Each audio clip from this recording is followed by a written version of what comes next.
বছরের শেষ দিনে হিমের শক্তি অনুভব করছে কলকাতার শীতপ্রেমীরা। মরশুমের শীতলতম দিন আজ বুধবার। ভোরবেলায় তাপমাত্রা নেমে গিয়েছিল 11 ডিগ্রি সেলসিয়াসে, যা স্বাভাবিকের থেকে 2.8 ডিগ্রি কম।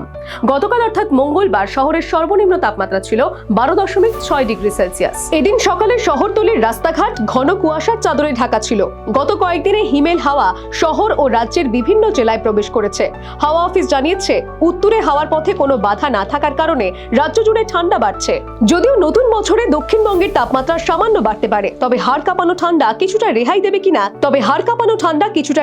কিনা তা এখনো নিশ্চিত নয়। উত্তরবঙ্গের কুয়াশা পরিস্থিতি আরো ভয়াবহ। কোচবিহার, জলপাইগুড়ি, দার্জিলিং, কালিম্পং, আলিপুরদুয়ার, দক্ষিণ দিনাজপুর, মালদা, উত্তর দিনাজপুর, মুর্শিদাবাদ ও নদিয়ায় ঘন কুয়াশার সতর্কতা জারি করা হয়েছে।